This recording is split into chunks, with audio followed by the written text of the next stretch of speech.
Eu até faço a pergunta sempre que eu deixo no ar, qual seria a sua idade se você não soubesse a idade que você tem?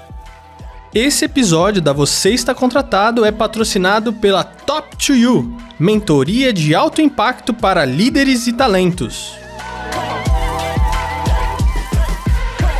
Oi pessoal, sejam bem-vindos a mais um episódio do nosso webcast. Eu e o Gedson estamos agora com o Mauro Weistock. O Mauro está na telinha, ele está lá no Rio de Janeiro, a gente está fazendo de forma remota. Seja bem-vindo, Mauro. Bem-vindo, Mauro. Obrigado, Gedson, pelo convite, um prazer estar com vocês. E a gente vai falar sobre marca pessoal, né? Um dos assuntos que o Mauro, sobre os quais ele atua como mentorado. E aí eu vou mostrar aqui, chamar a atenção, vocês talvez tenham percebido aqui em alguns episódios nossos, aqui eu e o Gedson com a mesma camiseta, a nossa marquinha aqui do lado, olha só, Mauro. Então, eu, Gedson e Mauro somos mentores da Top to You, uma plataforma de mentoria que está aí disponível. Quem se interessar pelo assunto, dá uma olhada no site deles. Bom, Mauro, o que o pessoal te procura para conversar? Normalmente nas mentorias, Marcelo, eu abordo o tema carreira 40+. Aqueles profissionais que estão no mercado de trabalho hoje e a partir do momento que eles chegam aos 39, 40 anos, eles têm um desafio, né? Que mundo é esse que ele vai vivenciar após a cidade? Né? E aí a gente começa já a conversar sobre isso e aí eu tento com ele colocar caminhos e reflexões para que esse tema seja bem adequado e faça bem análises, né, sobre perspectivas que ele tem na carreira após a cidade. Fiquei curioso com uma coisa agora, Mauro. Mas esse profissional, essa profissional que te procura, já está vivendo isso ou está se preparando para viver isso? Porque a gente costuma falar, né? Se você não tem, você terá, né? Exatamente, já muito bem colocado. Depende do momento de cada profissional. Alguns ainda querem sair da empresa naquele momento porque não estão felizes e aí estão procurando oportunidades em outros mercados, seja empreendendo, seja sendo recolocados. E outros nem estão pensando nisso ainda, mas estão dentro da empresa, querem crescer profissionalmente dentro da empresa, mas não percebem ainda que, paralelamente, eles podem fazer um movimento para, a longo prazo, terem, muitas vezes, o que a gente chama de planos paralelos, né? Plano AA, que a gente chama, ou plano AAA. Estar dentro do mundo corporativo formal, o CLT, mas também abraçar o seu sonho em termos de realidade, né? Executando um sonho que até aquele momento está no papel. Isso é fundamental enquanto aquele profissional está dentro da empresa. Porque quando ele sai, ele perde tempo. Eu costumo falar que quando ele está dentro da empresa, ele não tem tempo, mas ele arranja tempo e consegue aquele tempo. Quando ele está fora da empresa, ele tem tempo, mas não tem tempo. Porque, na realidade, ele fica muito mais pressionado, ele está muito mais ansioso, ele está com um risco muito maior de errar. Então, é nesse momento que ele está naquele ambiente que ele precisa tentar se reinventar. Ele pode crescer profissionalmente dentro da empresa, pode ser promovido, perfeito, se esse for o objetivo dele. Agora, ele paralelamente ele tem que reforçar o networking dele perante o mercado também, além de dentro da empresa, e a marca profissional. Uhum. E é aí que você entra com o teu assunto, uma coisa que você tem falado muito nas redes, enfim, e você é procurado por isso, que é criar a sua marca pessoal e falar, né, e fazer isto acontecer realmente, né? E aí, Mauro, a gente fez a brincadeira aqui no início, né, mostrando a nossa marca, né, que é da Você Está Contratado, a marca na camiseta, a gente está vestindo a camisa da empresa, e aí já vou te perguntar uma coisa. Isso aqui não é marca pessoal, né? Isso aqui é a marca da empresa, né? Marca pessoal é outra coisa, né? Exatamente, Gerson. A gente tem que tirar o sobrenome corporativo que muita gente insere, né, na nossa marca, né, no nosso sobrenome. E o nosso sobrenome é muito maior do que a empresa que momentaneamente a gente está prestando serviço. Porque eu vou dar um exemplo pessoal para vocês. Alguns anos atrás, eu trabalhei muito tempo no Citibank. O banco, na época, era o mal do mundo, a gente fazia um endomarketing, estava muito feliz lá dentro, e de repente o banco resolveu ir para São Paulo, a sede do banco. Eu não tinha a menor ingerência naquela decisão global do banco. E eu, naquele momento, não pude ir para São Paulo. Ou seja, eu tinha que sair do banco. E aí eu tinha dois movimentos que eu podia fazer. Ou continuava na CLT e procurava outro banco e falaria o seguinte: olha, eu sou Mauro do Citibank e eu queria uma vaga nesse banco. Como assim, Mauro do Citibank? Isso não existe. Aliás, eu nem podia falar isso porque eu estava fora do Citibank, né? E eu era Mauro. E Mauro tem milhões de Mauros no mercado, né? Então eu não estava me diferenciando. E aí eu percebi que existia vida após o Citibank. E eu resolvi abrir minha empresa, há quase 30 anos atrás. E nesse movimento eu percebi que aquelas nomenclaturas que a gente usava dentro do Citibank só serviam para dentro do Citibank. Não era do mercado financeiro, era para dentro do Citibank. Aquela verba publicitária que a gente tinha, gerenciava aquela verba toda, grandes prêmios, que a gente ganhava, prêmio comunista, sumiu na minha empresa, não tinha mais nada. O salário no final do mês era zero. Chegava o dia 30, 31, 2, 3, 4, 5, 10, nada de aparecer o salário no final do mês. Aquele estagiário da minha empresa, eu tinha que pagar o dinheiro que eu não tinha, porque eu não tinha faturamento ainda. E a equipe toda que eu tinha no Citibank deixei lá para trás. E aí eu comecei a perceber que o que eu levei do Citibank para a minha empresa foi o conhecimento, foi a experiência, foi o networking e, infelizmente, eu não levei justamente o meu sobrenome real, a minha marca profissional. Então, a gente perceber isso quando a gente está na CLT, vai ser muito mais fácil a gente poder antecipar esses futuros que a gente pode ter. Então, antecipa para hoje tudo isso. Hoje é o momento exato de começar a planejar e executar. Eu falo muito, Gederson e Marcelo, da ambidestria, que muitas vezes se refere ao mundo corporativo, em que a gente olha a realidade hoje, entrega resultado hoje, mas vai pensando nas tendências do amanhã. E isso eu trago também para o dia a dia nas mentorias. O profissional também precisa ser ambidestro. Ele precisa entregar o resultado, independente da área, do segmento, da hierarquia que ele tenha, e também pensar no futuro dele amanhã.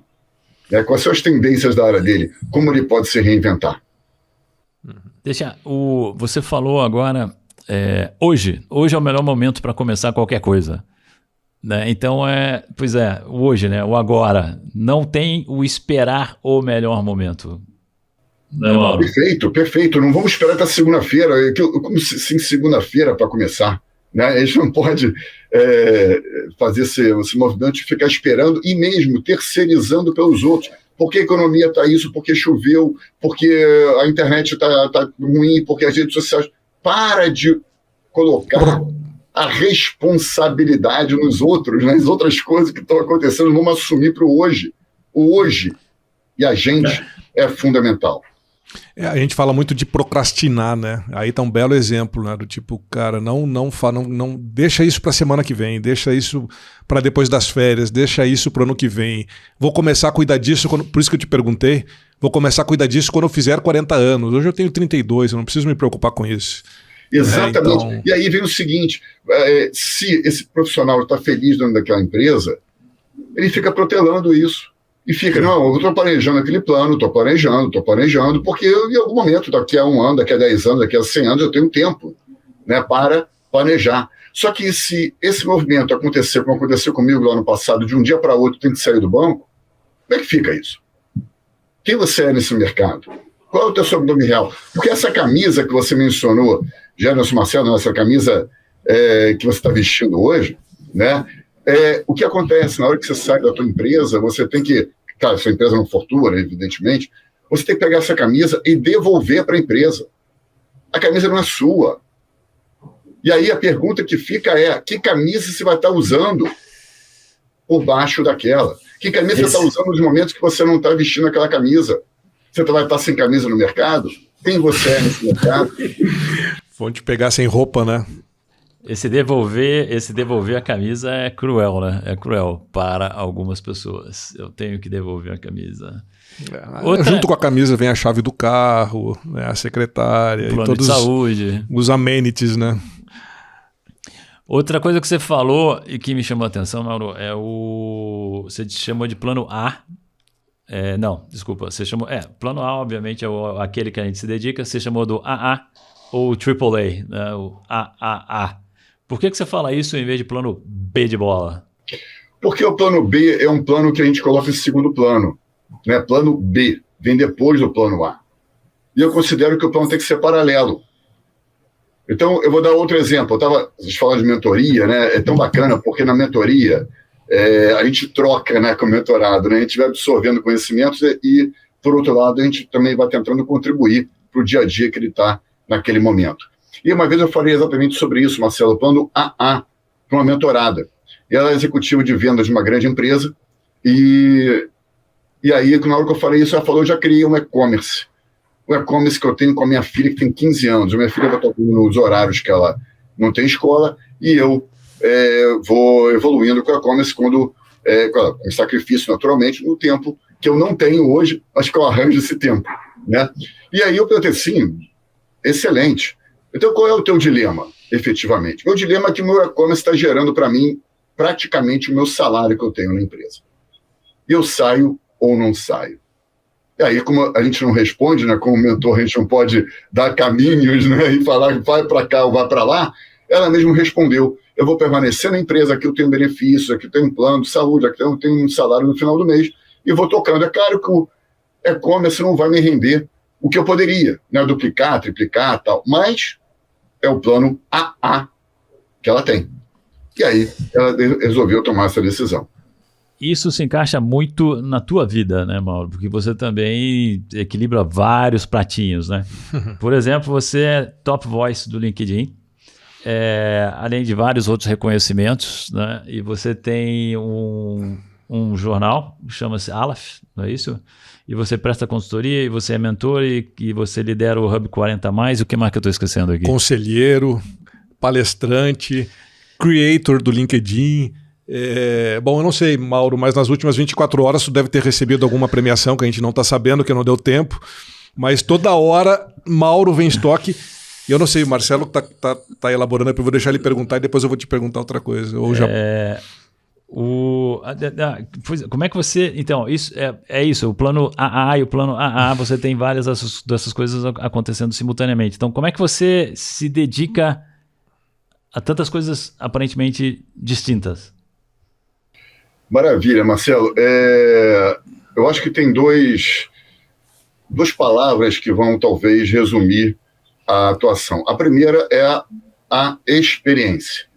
Com o passar do tempo, eu falo muito isso nas palestras sobre diversidade etária, a experiência faz total diferença. A experiência de 30 anos de comunicação, de jornalismo, de marketing, a experiência em que a gente erra e acerta nesse período todo. Então, a administração, a gestão do tempo é fundamental, né, nesse processo todo. Então, o primeiro ponto é a experiência. E a segunda é exatamente o foco, que eu falo muito nas mentorias também. Você precisa saber como você quer ser reconhecido no mercado. Qual é o teu foco de atuação prioritário? Então, você mencionou o LinkedIn Top Voice. O LinkedIn Top Voice veio justamente quando eu comecei a segmentar e a nichar a minha atuação. Então, eu tinha uma empresa de comunicação e, através justamente do foco na diversidade etária, eu fui reconhecido pelo LinkedIn. A partir daquele momento, eu comecei a ser colunista da revista Exame e do Portal Terra e de vários outros veículos, focado em diversidade etária. Eu comecei a receber algumas premiações que você citou, Gerson, na área de RH. No RH Summit eu fui eleito também, na TOTS, enfim, em vários momentos e várias empresas de grande porte me elegeram também. RH, uma área que eu não tenho formação. Eu fui aí em São Paulo receber o prêmio Líder Inovador em Saúde. Também não tenho nenhuma formação em saúde. Então, são áreas que eu atuo em que não há um precedente, mas sim a atuação que eu faço hoje que se reflete em várias áreas. Você falou do conselheiro. Eu atuo como conselheiro na Associação Comercial do Rio e na Associação Comercial de São Paulo, no pilar tecnologia e varejo. Eu nunca atuei nem em tecnologia nem em varejo. Então, o que é bacana é que a gente vai abraçando novas oportunidades e vai entrando em novos segmentos e a gente precisa estudar para isso. Então, o aprendizado contínuo nos dá essa possibilidade também de a gente interagir, ampliar o nosso networking e, ao mesmo tempo, nos enriquecer com tudo e com todos. Porque não é só em live, não é só em podcast, não é só em aula, é com cada um que a gente interage. A gente aprende. Eu aprendo com as centenas de mentorias que eu fiz através da Top to You, aprendo, e eu falo, quando a gente fala mentoria, tem que deixar claro que mentoria é bilateral, né? Porque muita gente tem mania de falar mentoria reversa, né? Para mim não existe mentoria reversa, né?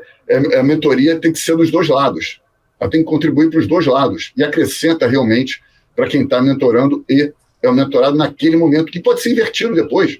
Né? Então não há problema nenhum nisso. Agora, quando você fala mentoria reversa, você está colocando alguém no patamar superior, que é o primeiro, e depois vem um segundo, o que eu não acho adequado nos dias de hoje, né? Colocar alguém como superior. Muito bom. Você não acha adequado em nada da sua vida, né? Porque se você já contextualiza o AAA e o AAA, imagina você fazer isso para mentoria, você faz isso numa posição de palestrante, você faz isso numa posição de professor. E aí, Mauro, tem duas coisas que eu acho que faz parte também da tua construção, e quero que você fale mais também, troque com a gente sobre como construir uma marca pessoal Mauro Weinstock, porque é isso que você muito bem fez, mas eu te acho também um cara muito disciplinado e um cara muito generoso, né? Porque a gente te acompanha, a gente é teu colega de mentoria, eu vejo você o tempo todo colaborando com a rede, divulgando coisas e compartilhando artigos, e você realmente tem uma postura de uma pessoa colaborativa. Eu acho que isso faz muita diferença aí na tua carreira. E eu queria saber como que foi construir. Deve ter sido fácil construir um Mauro Weinstock aí para as redes, não? Não, excelente. Muito obrigado, Jéssica, pelas tuas palavras. É um processo gradativo, sem dúvida nenhuma. Quando eu tive aquele impacto no Citibank, eu tive que entender, e foi outra vez, devagar, que eu precisava ter uma marca profissional, porque senão eu não conseguiria me reinventar na empresa que eu estava criando naquele momento. A partir daí eu comecei a produzir livros e biografias, deixar um legado, né? Eu comecei a produzir vários projetos ligados à área de comunicação. Eu sou hoje professor da SPM do Rio e de São Paulo, de outras universidades também. Então, a atuação é sempre no sentido de troca, de colaboração, de se enriquecer com quem está do outro lado. E quando você fala de marca profissional, eu acho que isso é fantástico. Por exemplo, há uma ferramenta que é fantástica, maravilhosa para reforçar o networking e a marca profissional, que é justamente o LinkedIn. O LinkedIn hoje no Brasil tem mais de 63 milhões de usuários. E usuários, entenda, profissionais conectados. Então, esse profissional vai ter que estar de maneira assertiva dentro dessa rede. E não é só colocar um nome na rede, é realmente ser protagonista daquela rede. Eu comparo muito o LinkedIn a uma academia de ginástica. Né? É uma comparação que eu faço até em artigos que eu já escrevi. Não basta você se matricular naquela academia de ginástica, você tem que frequentar a academia. E também não é suficiente você frequentar a academia falando com o professor, tomando um cafezinho na academia, porque a academia de ginástica não foi feita para tomar cafezinho exclusivamente, né? Então, o que tem que fazer? Sentar lá e fazer o exercício. E na hora que você começa a se exercitar, você ganha na saúde, ganha no emocional, você ganha em vários aspectos. Aí sim você está começando a engrandecer a tua marca profissional e o seu network naqueles relacionamentos que você está construindo lá dentro daquele ambiente. Mas tem um detalhe. Não adianta a gente sentar na academia para fazer o exercício e começar a olhar para os outros. Isso é fundamental. Olha para a gente mesmo, na nossa evolução. O nosso objetivo é diferente do outro. O nosso organismo é diferente do outro. Então não adianta olhar para um outro cara que está do lado e falar assim, ele está muito forte. Poxa, ele começou há 10 anos atrás, a gente está começando hoje. Né? Não vamos olhar para isso. Né? Vamos olhar se o meu objetivo está sendo cumprido. Daqui a um mês, daqui a 2 meses, eu conseguir, dentro dos meus objetivos, reforçar tudo isso. E aí o LinkedIn tem uma questão que é fundamental, que são as métricas da vaidade. Isso é maravilhoso. Eu tenho uma curtida, eu tenho 10 curtidas, tenho 1 milhão de curtidas, todo mundo quer ter aquele ego inflado pelas curtidas. E eu falo que isso aqui, para mim, não significa absolutamente nada.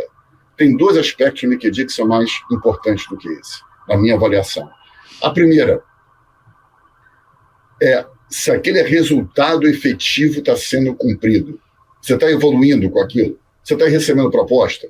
Você está conseguindo interagir? Você está recebendo convite? Então, o primeiro é o teu objetivo, seja ele qual for. Se o teu objetivo é emagrecer, não é ficar forte, então não olha para o outro. Vamos emagrecer. Né? Isso não vai ser de uma hora para outra, mas você vai emagrecer. Daqui a 1 mês, daqui a 2 meses, daqui a 3 meses, isso começa a fazer sentido. E o outro, que é justamente baseado no networking, é o quanto as outras conexões estão compartilhando e replicando o teu nome dentro dessa poderosa rede chamada LinkedIn. Porque isso é um indício fortíssimo de quanto você está sendo visto e está sendo lembrado pelas pessoas. Então, quando você recebe, por exemplo, pode ser inbox ou publicamente, uma mensagem assim: vi essa reportagem, eu me lembrei de você. Olha que incrível. É porque os outros têm que lembrar de você. E vão lembrar de você quando você consegue transmitir conteúdo agregador, conteúdo relevante e autoral. Marcelo, nós dois somos mentores da Top2You. Explica para nossa audiência quem é e o que faz a Top2You. Pois é, Gerson, e eu estou com a Top2You desde o início da operação. É uma plataforma de mentoria B2B, cuja curadoria é feita de uma maneira muito cuidadosa pelos 3 sócios fundadores. Top2You, mentoria de alto impacto para líderes e talentos. Acho que dá para fazer um paralelo aí dizendo a massa muscular que se ganha numa academia é o que a gente chama de reputação nas redes, né? Você criar uma massa de reputação para aquilo que você está falando, aquilo que você está colocando nas redes, está reverberando, né? E como me veem, né? E quando o Mauro Weistock aparece, o que as pessoas já sabem que vão receber de conteúdo, né? Eu acho que isso que é importante. Inclusive, eu faço até um paralelo, um desafio, né? Até para quem está nos ouvindo, de pensar no seguinte: foca. Tenha um nicho bem específico, exatamente para você poder ser reconhecido, né, Gerson? Então, por exemplo, se você for fazer uma palestra num evento, qual seria o tema que você colocaria em 30 caracteres lá? Olha o desafio que eu quero propor. Porque na medida em que você começa a nichar, você começa a ser reconhecido por aquele segmento específico. E não necessariamente aquele segmento específico ele vai ser pequeno. Quando eu escolhi a diversidade etária, né, particularmente o público 40+, é interessante até fazer esse paralelo, porque eu comecei com SG, dentro do SG, o S, dentro do S, pessoas, dentro de pessoas, diversidade, e mesmo assim eu comecei a nichar mais ainda. E aí, dentro do diversidade etária. E dentro dos 40+, a gente está falando hoje de 86 milhões de brasileiros. Então o público não é tão pequeno assim. Né? Então é só para dar esse exemplo. Vamos falar mais disso, Mauro. O que te motivou a trabalhar com o público 40+? Excelente, Marcelo.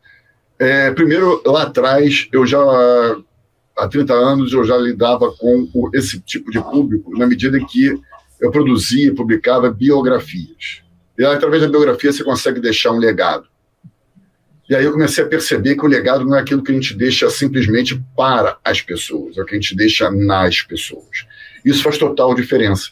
Então, esse biografado, ele transmitia através da biografia, do livro impresso daquela época, hoje é PDF, são outros formatos, mas no livro impresso, através do conteúdo dele, toda a história de vida, os ensinamentos, a experiência, e isso fica para outras gerações. Então isso é fortíssimo. E a partir dali eu comecei a evoluir, e comecei a fazer várias biografias diferentes para vários executivos, principalmente de grandes empresas. E mais recentemente, eu participei de um evento, eu acho que é fantástico trazer esse exemplo para vocês, onde praticamente o projeto começou, que foi no Startup Weekend, né, um projeto ligado a empreendedorismo, a startup, patrocinado pelo Google, em que eu recebi um convite no próprio dia do evento para participar. E eu nem sabia o que significava o Startup Weekend naquela época. E aí eu fui no evento de noite, recebi o convite de manhã, e lá só tinham jovens de 20 anos. Praticamente, e evidentemente que eu era o mais velho, né? Ou um dos mais velhos lá. E tinham 150 pessoas lá, participando, interagindo e criando uma startup do zero em 54 horas, que é o objetivo do evento. Ou seja, integração entre as gerações. Olha que fantástico isso. Primeira percepção minha. Segundo, no final desse tempo, desse período, a gente tinha que apresentar um projeto.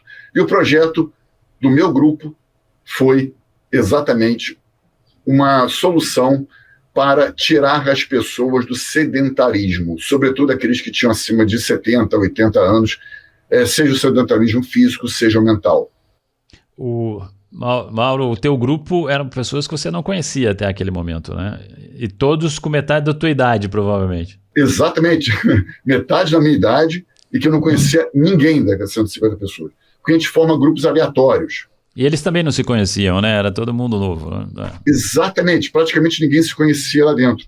E nesse projeto, a gente levava ensinamentos sobre idiomas, sobre tecnologia, sobre tudo que aquela pessoa poderia adquirir através da plataforma. Ou seja, a gente falava com um público acima de 60, 70 anos. Conclusão da história. Nós ganhamos o evento, esse desafio, na metade do evento. Dos 12 grupos, a gente nem ouviram os outros depois da nossa apresentação. E o nosso grupo era o mais fraco de todos, em todos os sentidos. A apresentação tinha 2 slides, outra tinha QR Code, tinha um monte de coisa. Ou seja, a gente tocou no coração de cada um. E finalizando aquele evento, eu comecei a tentar entender que magia foi aquela. Por que todo mundo veio falar com a gente? Por quê? Todo mundo tinha um pai, tinha uma mãe, tinha um avô, tinha uma avó, que precisava daquela solução. E aí eu comecei a descer. Eu fui para o público 50 a mais, porque eu falei, 60 a mais está precisando, vamos descer um pouquinho, para inserir no mercado de trabalho também esse público, para evitar que cheguem lá mais sedentários. E aí eu comecei a fazer postagem no LinkedIn, foi aí que o LinkedIn me qualificou como LinkedIn Top Voice, mas era o Hub 50 mais.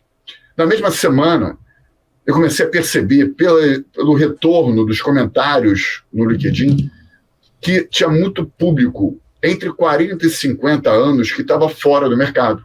O número de desemprego era muito grande, milhões de pessoas, e aí eu comecei a receber as seguintes mensagens. Eu tenho 41, tenho 42, tenho 43, não posso participar do Hub? Eu falei, meu Deus, o que está acontecendo aqui no Brasil? Não, como é que eu posso inserir esse público? A gente realizou um evento que era para 50 pessoas, só para validar a solução, e teve quase 300 pessoas no evento. Então, juntando todos esses pontos, eu falei, bom, então eu vou ter que descer. O público agora vai ser 40 a mais, vamos lançar Hub 40 a mais. Maravilha. Primeira semana, com logotipo na rua, a Época Negócios faz uma capa dizendo, velho aos 35 anos? Aí eu falei, 35 anos não, eu vou manter 40 e vou subir para 50 assim que eu puder, porque 35 anos já é exagero demais, né? E aí agora recentemente, ano passado, foi feita uma pesquisa do InfoJobs que concluiu que 70% dos profissionais no Brasil que têm acima de 40 anos já sofreram atitude preconceituosa em relação à idade. E mais recentemente, a revista Você RH divulgou que 24% dos profissionais acima de 30 anos já sofreram esse tipo de preconceito também. Então é totalmente lamentável uma situação desse tipo. Então, cada vez mais, a gente como influenciador, e eu falo a gente, todos nós, independente do número de seguidores, somos influenciadores digitais hoje, temos o dever e a obrigação de sermos anti-etaristas, como antissexistas, anti-preconceito, qualquer tipo de preconceito que a gente venha. É muito bizarra essa atitude, né? Muito, assim, não dá para entender. Você, nas suas falas também, Mauro, você traz muitos exemplos de pessoas mais experientes realizando coisas incríveis, né? Compartilha com a gente aí um ou dois casos desses assim, que te vem à mente agora. Olha, os casos acontecem todos os dias de reinvenção profissional. Pessoas que estavam com 50, 60 anos de uma carreira e resolveram mudar de carreira de uma hora para outra, né? Pessoas que entraram em outros mercados, que vislumbraram novas oportunidades. Isso é incrível. Olha, quem me acompanha no LinkedIn, casos reais que a gente está falando. E são profissões, muitas vezes, que a gente não tem a percepção lá atrás. Vou dar um exemplo para você. Tem uma menina de 93 anos. Uma menina, foi legal a maneira que você colocou. Uma menina de 93 anos, ótimo. Que ela criou com as filhas e netas um canal no Instagram. Isso foi um pouquinho antes da pandemia, ou muito próximo da pandemia. Hoje ela já está com 60 mil seguidores, vende coxinhas pelo Instagram. É aqui no Brasil. Aqui no Brasil. E ela hoje vende coxinhas, ela está com as filhas e netas alavancando esse projeto dela, ela já virou personagem tem um desenho, uma caricatura dela. Ela faz lives sobre criatividade e empreendedorismo, e ela ensina tudo isso. E a vitalidade que ela tem é incrível. Eu até faço a pergunta sempre que eu deixo no ar: qual seria a sua idade se você não soubesse a idade que você tem? Opa, nunca ouvi essa pergunta antes, Mauro. Interessante, muito legal. Repete pra gente, por favor. Hein? Qual seria a sua idade se você não soubesse quantos anos você tem? Uau, isso é forte. E aí eu vou complicar a vida de vocês ainda. Porque muita gente fala assim, eu teria 20 anos, teria 22 anos. Fala, por quê? Porque eu tenho 54 anos. Eu tenho experiência de 54 anos, graças a Deus. Eu tenho os meus exames médicos, talvez tenha a idade lá de 16 anos. Né? Então, maravilha. Por que eu preciso ser mais jovem? Né? Eu preciso não ser mais jovem, porque quando eu falo de ser mais jovem, a gente lida com uma sociedade que é jovem-cêntrica, né? O mais jovem é fantástico. Não, eu quero ter a experiência que eu tenho. Eu quero ter vivenciado tudo aquilo que eu vivenciei. Eu quero não repetir os mesmos erros que eu repeti no passado. Né? Então, olha que bacana. Né? A gente vê vários artistas falando exatamente sobre isso, que aos 50 anos, aos 60 anos, é a melhor fase da vida da gente. Né? Então, é uma provocação dupla, né, que eu fiz agora. E o prazer disso, né? Talvez o grande segredo, a cereja do bolo, é a gente poder olhar para trás e achar tudo bacana, né? Acho que esse que é o legado também, é isso que a gente tem que... E se não começou, que comece, né? Para poder ter esse orgulho de tipo, puxa, que bacana. Porque também a gente vê muita gente também se lamuriando, né? Se eu tivesse feito, se eu tivesse escolhido, se eu tivesse trabalhado, se eu tivesse estudado, se... Então vamos cortar esses Cs, né?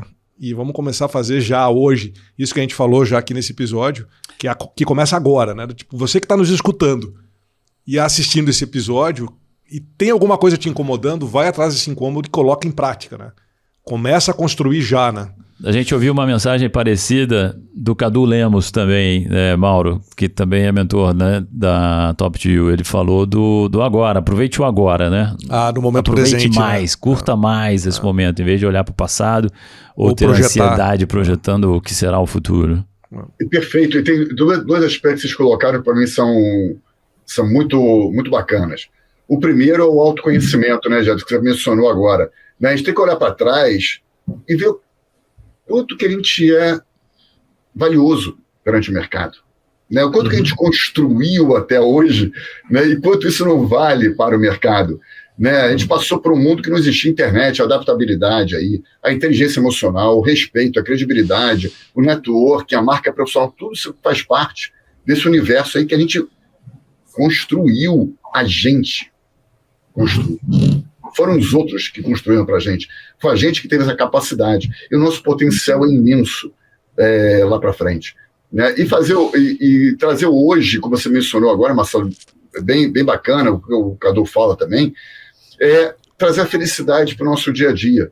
Porque muita gente olha a felicidade como um evento pontual que vai acontecer daqui a 10 anos. Ok, né? Aquele dia vai chegar. Só que aquele dia chegando acontece 2, 3, 4, 5 horas naquele dia. E aí? E nesses 10 anos? Você não vai ser feliz? Vamos trazer a felicidade para hoje, para cada detalhe, cada momento do dia a dia, se a gente conseguir trazer um pouco de felicidade, olhar as pequenas alegrias que nós temos, é fantástico. Né? E construindo isso também.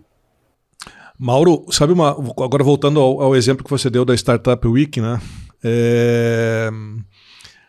A gente tem um papel também, falando agora de gerações e geracional, de também respeitar o jovem, né? Você se colocando lá nesse grupo de 5, 6 jovens, você era a pessoa mais velha, mas a gente também, às vezes, o fato de ser mais experiente nos coloca numa posição de tipo, não, isso eu já tentei, isso eu já experimentei, isso eu já errei, isso não vai dar certo. E a gente começa a subestimar também essa nova geração, né? E a gente tem que começar a também exercitar o fato de, tipo, para e escuta esse jovem, né? Aprende. Então, essa integração o que a gente não comentou até agora, né? Que o idadismo, o etarismo é para o jovem, né? Também, né? Pode também ser discriminatório em relação ao mais jovem também. Em relação não ao só jovem. as pessoas então, mais... assim, eu sei que a gente está aqui falando de uma das pessoas mais experientes, mas eu acho que é respeito, né?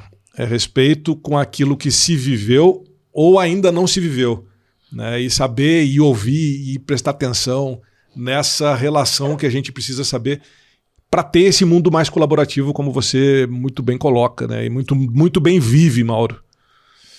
Só para deixar claro, né, para quem está nos ouvindo, idadismo, etarismo e ageísmo são 3 nomenclaturas que significam o preconceito etário. Então, é a mesma coisa para falar sobre esse tipo de preconceito baseado na idade. Então, só para deixar claro isso. E é exatamente o que você falou, Gerson. Tem uma pesquisa da Organização Mundial de Saúde que detectou que metade da população mundial, 4 bilhões de pessoas, já sofreram atitude preconceituosa em relação à idade. E aí, quando eu falo isso, você colocou de maneira muito adequada e pertinente, Gerson, são nas 2 pontas. Do mais novo em relação ao mais velho e do mais velho em relação ao mais novo. E quando a gente fala o preconceito, infelizmente, está nos 2 lados também. Então a palavra respeito é a que deve ser pronunciada de maneira enfática, seja no ambiente empresarial, seja na sociedade como um todo. E Mauro, você trabalha isso junto às empresas, né? De tentar criar uma integração geracional mais produtiva. Como é que se dá esse processo e quais são alguns obstáculos que você encontra ao longo do caminho? Bom, primeiro, a gente faz muitas palestras de sensibilização, que é o primeiro passo, depois a gente entra com consultoria baseado nas necessidades que a gente está detectando naquela empresa, que pode ser do lado do mercado de trabalho, ou pode ser do mercado de consumo também, que é uma outra linha que a gente atende, né? E exemplificando o mercado de consumo, imagine que você tem por exemplo, uma telecom, uma loja, e um jovem atende o mais velho para vender um celular, né? Um consumidor mais velho para vender um celular. Não há uma identificação entre um e outro, que um está mais acelerado e o outro está mais pausado, né? Está querendo entender melhor aquelas funcionalidades. Generalizando, sem dúvida, claro. Estamos generalizando. Claro. Agora, se você coloca 2, uma faixa etária parecidos, o ritmo deles é mais adequado, né? A linguagem é mais próxima. Então, você promove uma identificação bem mais adequada naquele ambiente. Isso de forma geral, sem dúvida nenhuma, Marcelo. E aí foi até bom você mencionar isso, porque tecnologia, por exemplo, a gente tem que desmistificar, né, aquele conceito de que o mais velho não sabe tecnologia. Né? Eu posso citar aqui pelo menos 3 exemplos de líderes de empresas de tecnologias que têm mais de 50 anos. Aliás, os diretores de TI no Brasil, 55% têm mais de 50 anos. Interessante. E aí você citar esses três líderes. O CEO do WhatsApp da América Latina, Guilherme Horn, tem acima de 50 anos. O CEO do LinkedIn, Milton Beck, tem acima de 50 anos. Alex Sapiro, que foi até pouco tempo atrás CEO da Amazon, agora está no SoftBank, também tem acima de 50 anos. Ou seja, 3 grandes exemplos de grandes empresas, né, mundiais que têm acima de 50 anos entre os seus CEOs, na América Latina e no Brasil. E quando você citou as empresas, é importante a gente falar que diversidade rima com lucratividade no final das contas. Os números são gigantescos, mas é isso que a gente tem que provar para aquele ambiente. Além dos custos, claro, de justiça, que aquele profissional pode entrar, né, seja pelo ambiente de trabalho, seja pela seleção, pela demissão, porque é contra a lei, né, qualquer tipo de preconceito, e a idade está incluída aí. Né? Hoje no Brasil a gente tem 77 processos na justiça baseados na idade, que giram em torno de um volume de mais de 20 milhões de reais. Justiça do trabalho, que eu estou me referindo.